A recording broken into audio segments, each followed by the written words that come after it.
A octubre no som experts en geopolítica i per això, sobre la guerra a Ucraïna, intentem escoltar la gent que sap de què parla.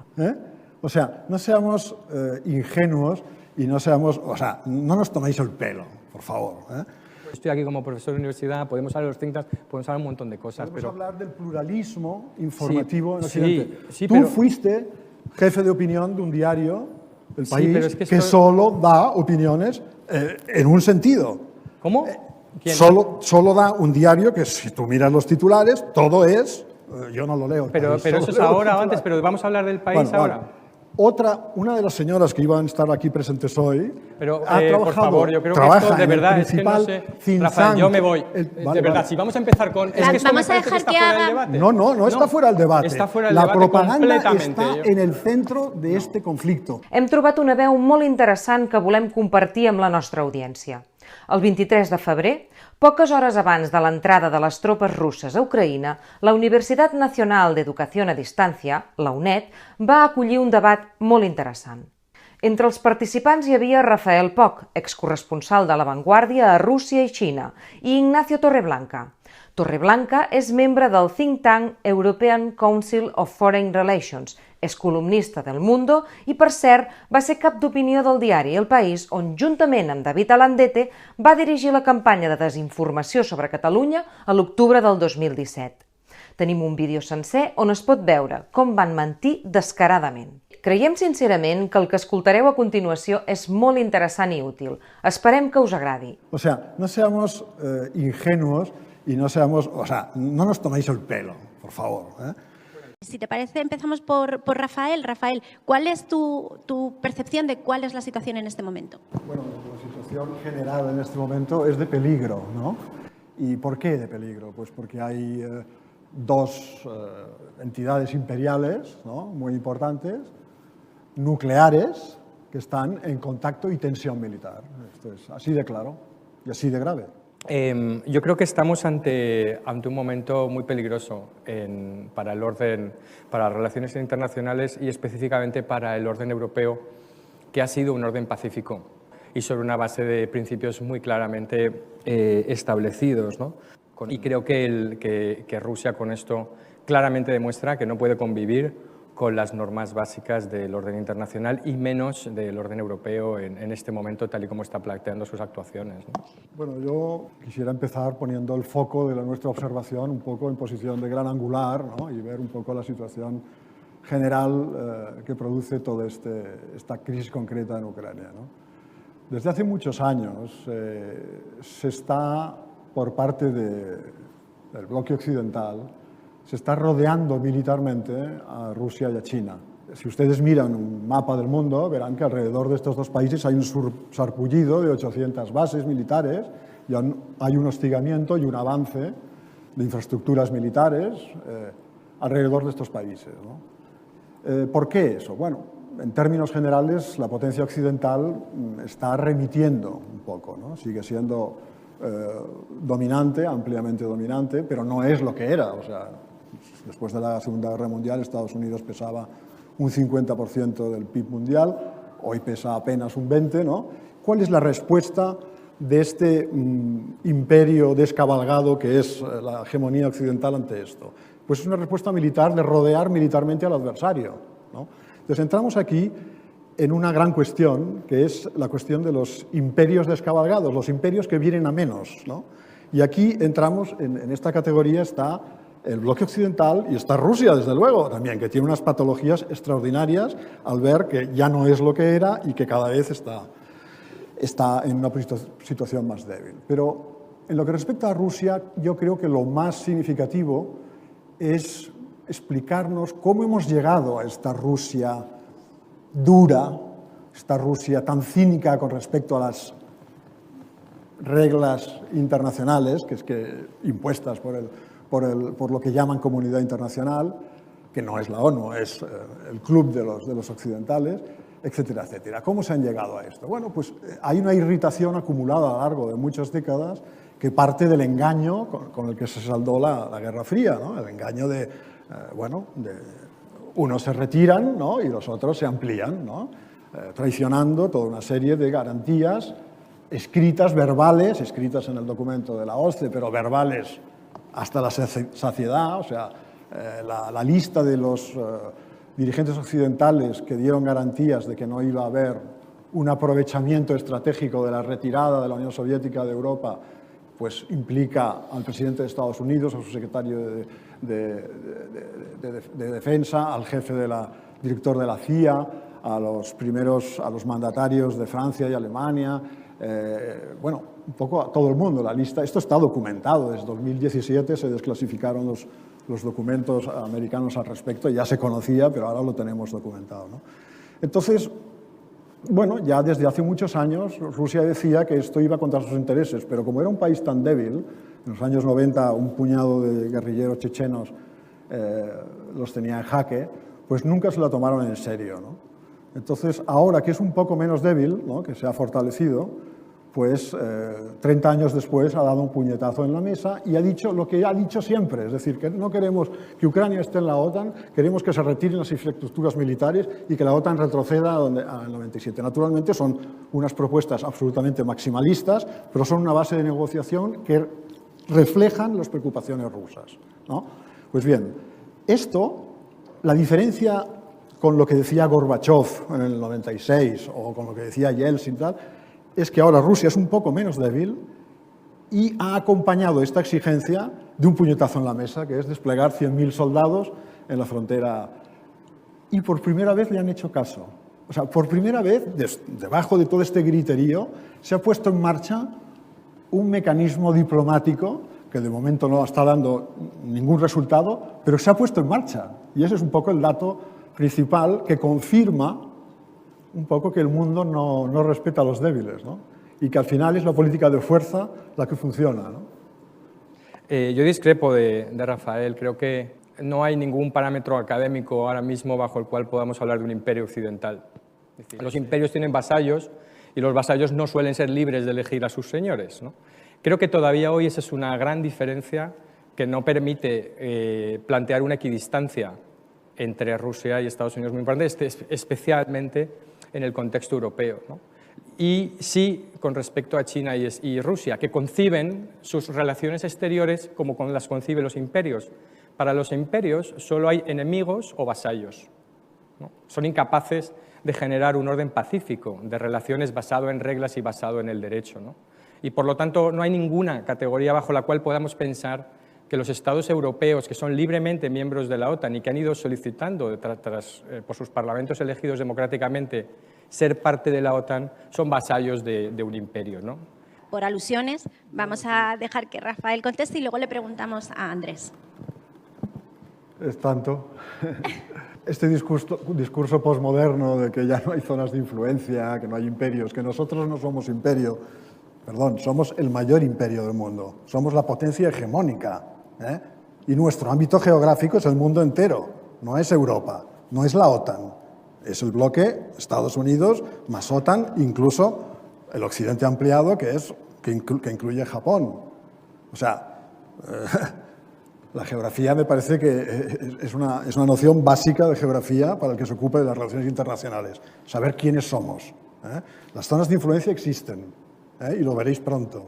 Lo veréis pronto cuando los rusos pongan una flotilla de submarinos estratégicos en el Caribe, ¿no? Que es una de las hipótesis que no se pueden descartar.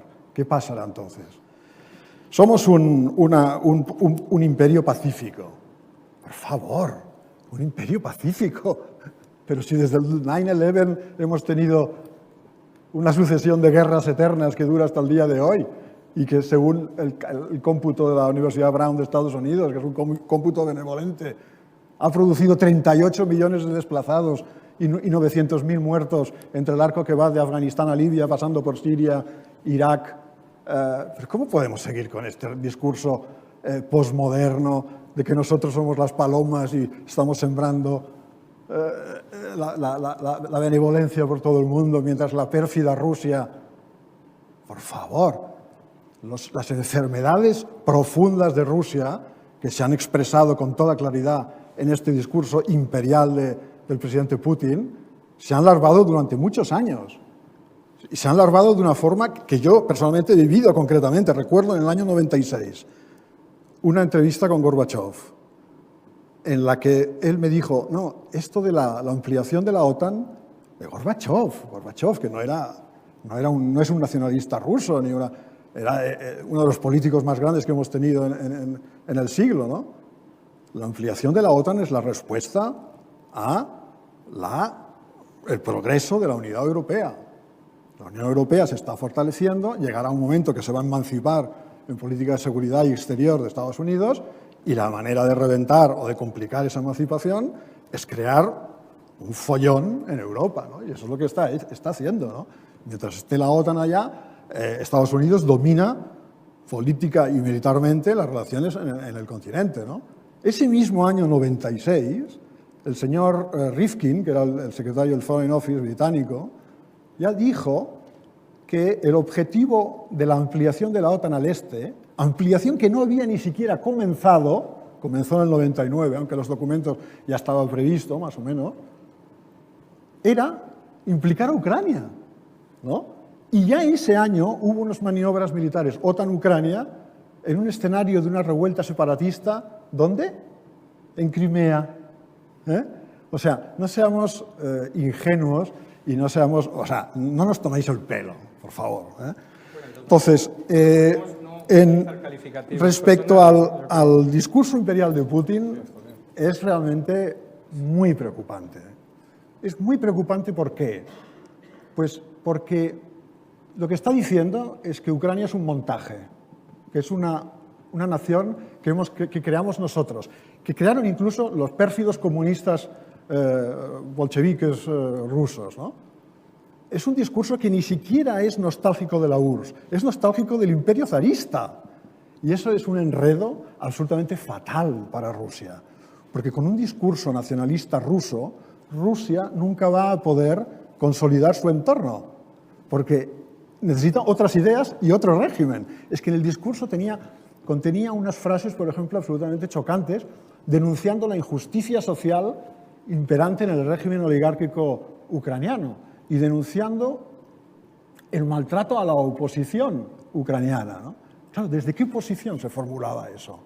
Desde el régimen ruso, que es un sistema oligárquico burocrático ordenado de arriba abajo, sometido al Estado. Pero entonces, este discurso de Putin, al final, al decir que un país que no tiene una tradición política secular, digamos, no tiene derecho a la existencia, lo que está diciendo es lo mismo que los israelíes dicen de Palestina, ¿no? Aquí tengo...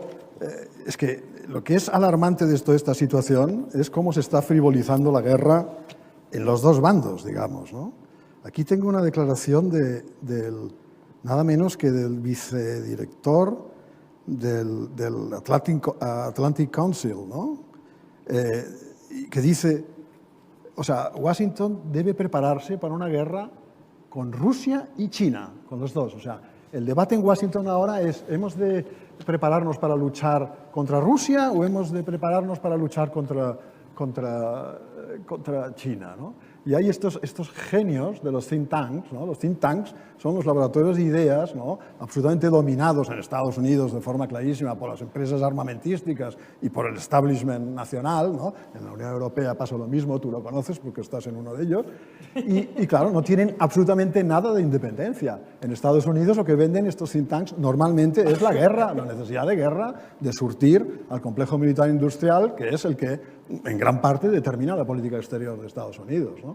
Entonces, ¿qué pasa en Rusia? En Rusia te encuentras con declaraciones paralelas de gente que yo conozco personalmente, como por ejemplo el académico el Karaganov, ¿no? Que dice que estoy convencido de que si nosotros asumimos como legítima la ampliación de la OTAN,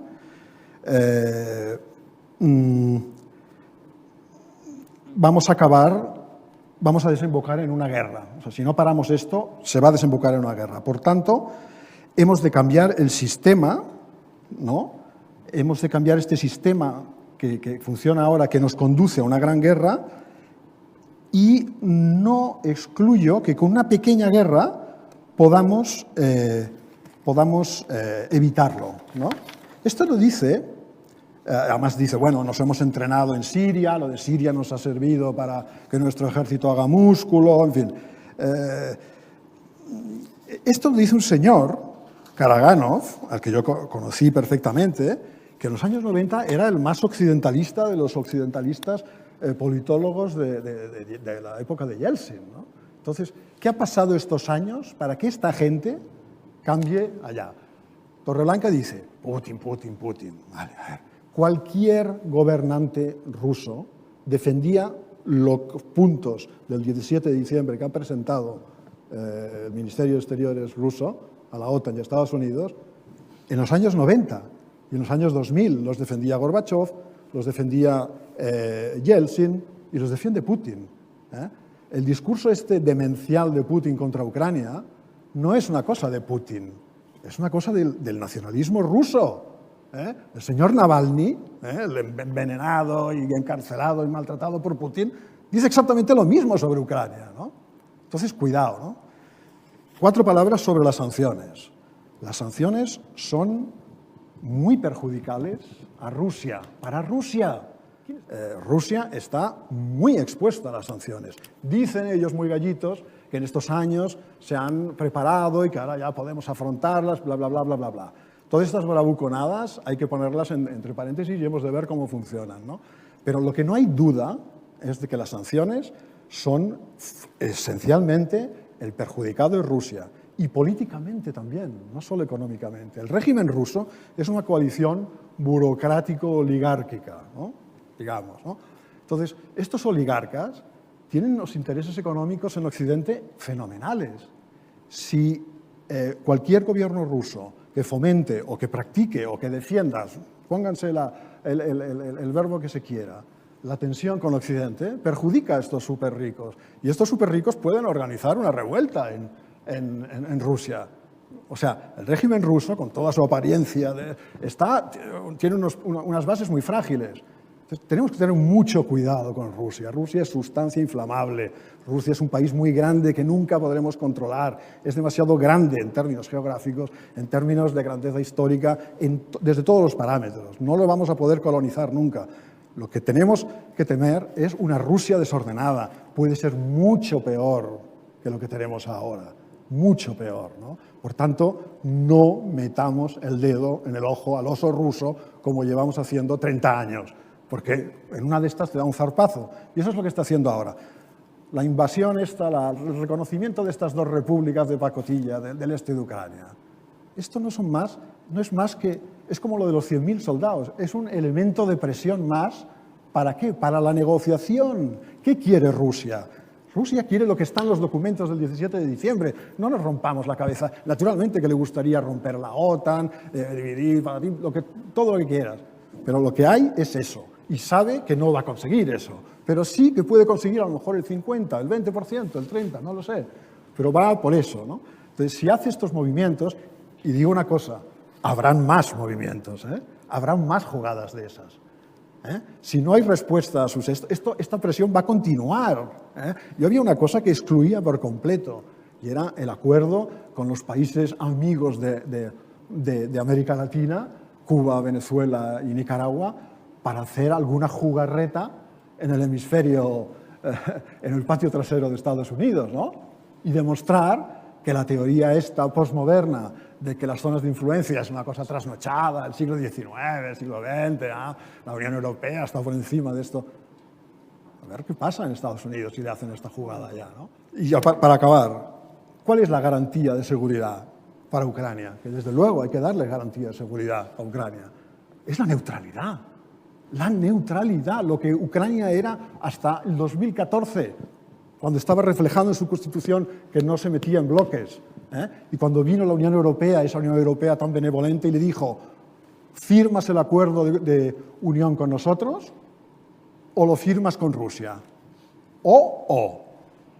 Y Ucrania dijo, no, vamos a hacerlo a los dos porque resulta que el 40% de mi comercio es con Rusia. Y Rusia dijo, yo también quiero participar en este acuerdo. Le dijo, no, Barroso, o nosotros o ellos. Y el Yanukovych, el ministro, dijo, pues no lo firmo. Y entonces se armó esa tremenda revuelta popular que fue absolutamente genuina desde el punto de vista democrático, porque lo que quería era un cambio quería luchar contra la corrupción, cambiar un gobierno corrupto y tal, y por desgracia lo único que consiguió fue cambiar una élite corrupta pro sui generis rusa por una élite corrupta pro occidental. Y mientras tanto hubo un episodio allá extraño, yo estuve ahí en el Maidán en el 2014, y hubo un episodio extraño en el que en un momento dado unos misteriosos francotiradores mataron a 60 personas en la plaza, ¿no? A policías, a manifestantes, a todo el mundo. ¿Quiénes fueron? Bueno, hay un estudio de la Universidad de Ottawa, que es el más solvente, que dice que los tiros venían del Hotel Ucraïna, de toda una serie de edificios que estaban controlados por, ¿no? Entonces, eso es una trama negra, digamos, ¿no? Teoría de la conspiración, dicen los posmodernos. Cuidado, todas las guerras comienzan con estos episodios, ¿eh? Recordemos lo que pasó en Yugoslavia con Kosovo. Los rusos están haciendo ahora en el Donbass, de una forma caricaturesca y descarada, lo que nos vendió la OTAN en Kosovo. Acordaros que nos decían que habían 400.000 refugiados, que había habido un genocidio de 400.000 personas, de que en el estadio de Pristina había un campo de concentración y de que en Rakash, un pueblo de Kosovo, habían asesinado los serbios a sangre fría a toda una serie de gente. Todo eso fueron puestas en escena, se conoce. Los muertos fueron 2.000, incluyendo los muertos de los bombardeos de la OTAN y de la represión serbia. El campo de concentración no existía y la matanza de Rachak la organizó el presidente de la misión de la OSCE, que era un señor que se llamaba William Walker, que había sido embajador de Estados Unidos en El Salvador en la época de los escuadrones de la muerte y de las grandes carnicerías que acabaron con el 2% de la población de Centroamérica, a manos de regímenes carniceros sostenidos por nuestro régimen liberal. Poco, ¿no? Ya de esto, no, es decir, Rafael, debe tener límites. Esto es el contexto de lo que estamos viviendo ahora. No, es que no te has dejado nada. Cuando Putin ahora dice que hay un genocidio en el Donbass, lo cual es una tremenda barbaridad, y organiza esta operación, yo veo la televisión rusa y la televisión ucraniana cada noche, está clarísimo que esta evacuación ha sido absolutamente de opereta. Déjame decir, porque Rafael nos ha hecho aquí una divagación histórica volviendo hasta Cuba. Y lo primero que quiero decir, Rafael, es que quiero reivindicar el papel de los think tanks, porque has hecho una alusión a las empresas de armamentos, etcétera. Me parece que no es propio en un debate o en cuestionar. Yo no cuestiono quién financia los medios de comunicación para valorar las opiniones de un periodista, ¿no? Creo que 4 palabras sobre los think tanks. Pero yo me parece que no podemos entrar, sinceramente, Pilar. Si hacemos un debate sobre los think tanks, lo hacemos, pero es que, francamente, yo estoy aquí como profesor de universidad, podemos hablar de los think tanks, podemos hablar un montón de cosas. Podemos hablar del pluralismo informativo en Occidente. Tú fuiste jefe de opinión de un diario del país que solo da opiniones en un sentido. ¿Cómo? Solo da un diario que, si tú miras los titulares, todo es... Yo no lo leo. Pero eso es ahora o antes, pero vamos a hablar del país ahora. Una de las señoras que iban a estar aquí presentes hoy, pero por favor, yo creo que esto de verdad es que no sé. Rafael, yo me voy. De verdad, si vamos a empezar con... Es que esto vamos a dejar que haga... No está fuera del debate. Está fuera del debate. La propaganda está en el centro de este conflicto. Y a partir de ahora, poneros los cinturones de seguridad. No vamos a hacer alusiones personales, Rafael, no. Vamos a bajar la tensión, por favor, que bastante tensión tiene ya el conflicto de por sí. Pilar, es un problema de alusiones personales. Efectivamente, pues lo dejamos aquí. ¿O nos vamos? Bueno, yo creo que la cuestión que nos debería preocupar es un poco cómo configurar una Ucrania pluralista y cómo crear las condiciones para que los ucranianos decidan por sí solos su soberanía, ¿no? De forma democrática, ¿no? En el 2008, en la cumbre de Bucarest, la OTAN decidió, contra la opinión de Francia y Alemania, que se resistieron, pero al final no pudieron evitar la mención en el comunicado final, a que se invitara, digamos, se abriera la puerta a Ucrania a ingresar, ¿no? Por aquel entonces, las encuestas de opinión nos decían que solo el 20% de los ucranianos apoyaban la entrada de la OTAN, que más de un 35% quería una alianza militar con Rusia y el resto, también en una proporción muy superior a ese 20% proatlantista, optaba por un estatuto de neutralidad, ¿no? Entonces, esta política de la OTAN ha forzado un poco las cosas, ¿no? Y nos devuelve al hecho central de la cuestión, y es de que la OTAN justifica hoy su vigencia en la necesidad de afrontar los riesgos creados por su propia existencia y su ampliación al este. Ese es el problema, ¿no? Entonces, el problema de Ucrania es que es una nación diversa, política, cultural, ideológicamente diversa. El actual gobierno no reconoce esa diversidad porque cuando hubo el cambio de gobierno en el 2014 con unas elecciones limpias, también las anteriores que dieron como resultado una administración, digamos, prorrusa, también fueron limpias, ¿no? Y en realidad las elecciones en Ucrania casi siempre han sido limpias, a diferencia de las rusas, ¿no? Entonces, ese gobierno ha gobernado sobre una ideología nacionalista radical que era patrimonio de un sector minoritario de Ucrania occidental, ¿eh? Y lo ha hecho no por una elección, digamos, caprichosa, sino por la fuerza de las circunstancias. Un país que es independiente, que está estrenando su soberanía, necesita una ideología para vivir. Si además tiene al lado un país, una potencia mucho más importante que la considera poco menos que un montaje, como ha dicho Putin en su último discurso, un montaje del bolchevismo ruso y tal y cual, pues aún más se rearma. Por tanto, la ideología de esta nacionalista radical de extrema derecha de Ucrania occidental, en el 2014 se situó en el centro del Estado ucraniano, ¿vale? Entonces, eso, evidentemente, el régimen ucraniano no tiene nada de nazi, todo esto son tonterías de la propaganda, ¿no? De la propaganda rusa, ¿eh? Pero sí que hay elementos de esa ideología que se situaron en el centro del Estado, ¿no?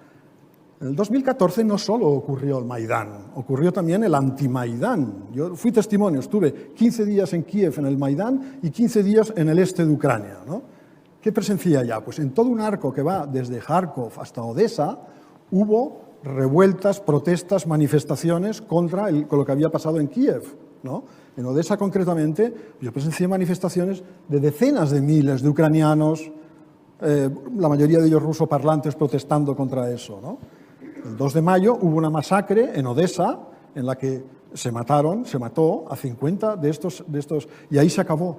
O sea, la protesta esta anti-Maidán se reprimió en algunos sitios con una violencia extrema, en Odessa concretamente. En otros sitios como Kharkov y otros lugares no hubo necesidad porque la protesta era muy débil, digamos, y no tuvo fuerza. Y en otros sitios, como las repúblicas del Donbass, se tomaron las armas, se organizaron milicias, una resistencia militar, Rusia inmediatamente intervino, pero en el origen hubo un componente genuinamente popular también ahí, ¿eh? Otra cosa es que después la GRU, la inteligencia rusa, fue copando todo aquello e incluso eliminando físicamente a los cabecillas de esa guerrilla y sustituyéndolos por elementos de la inteligencia militar rusa, ¿de acuerdo? Pero lo que quiero decir con eso es que Ucrania era un país dividido y sigue siéndolo. Hoy día, si tú repasas los resultados electorales de las últimas elecciones, verás que en el arco que va de Kharkov a Odessa, o sea, la mitad oriental de la población, entre el 20 y el 50% votan por opciones anti el nacionalismo del gobierno de Kiev, ¿no? Quiero decir que si a este voto se le sumara el voto, los 5 millones de votos del Donbass en manos rusas ahora, el Donbass rebelde y la Crimea anexionada por Rusia, continuamos en un 50-50. Al mismo tiempo hay otro proceso, y es que la fuerza de las cosas, lo mal que Rusia está gestionando todo esto con su gruñido de nacionalista, zarista de oso, es que incluso los sectores rusófilos se están haciendo cada vez más ucranianos, ¿no? Incluso en Odessa, en sitios donde la gente habla en ruso, notas que no les gusta lo que pasa en Kiev, pero en ningún caso quieren perder la soberanía y la independencia de Ucrania, ¿no? Todo esto es muy interesante, es muy matizado y hay que observarlo para entender la situación. Por tanto, La clave del futuro de Ucrania es reconocer el pluralismo interno de la sociedad ucraniana. El gobierno que venga ahí debe reconocer eso. Y las fuerzas exteriores no deben azuzar la división en Ucrania. Y eso es lo que se está haciendo ahora, ¿no? La situación es muy complicada. No debemos contribuir a agravarla. Tenemos que apostar por la soberanía ucraniana y que los ucranianos decidan por sí mismos esto. Es así de sencillo, yo creo. Que el papel de China aquí en esta situación que se ha creado es muy importante. Hemos de observar detenidamente cómo reacciona a todas las jugadas de esta partida de ajedrez que acaba de empezar y que va para largo. Y bueno, tenemos algunos adelantos. En la conferencia de seguridad de Múnich, Wang Yi, el ministro de Exteriores, ha dicho que la integridad territorial de los países es una cosa que hay que respetar, ¿no? Y al mismo tiempo ha dicho a la OTAN que se pregunte si esta expansión al este contribuye a la paz y a la seguridad, ¿no? Yo creo que desde el principio, para mí estaba claro desde principios de los años 90, ¿no? Desde principios de los años 90, cuando Javier Solana empezaba a visitar Moscú para vender la ampliación de la OTAN y se encontraba con un cuadro de escepticismo extraordinario, estaba claro que la seguridad europea no iba a funcionar sin Rusia y, desde luego, mucho menos contra Rusia, ¿no? Entonces, 30 años después o 25 años después, esto se ha evidenciado como algo pues, de puro sentido común, ¿no?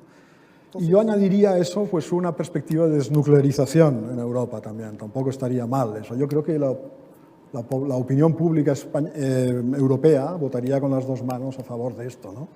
En Europa occidental tenemos 100 bombas nucleares, ¿no?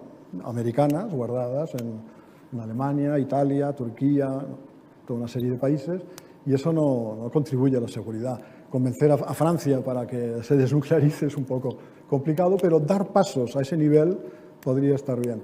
Y esa seguridad europea integrada pues pasaría por la emancipación europea en materia de política exterior y seguridad. Una cuestión que yo, lamentablemente, veo fuera de todo escenario actualmente, ¿no?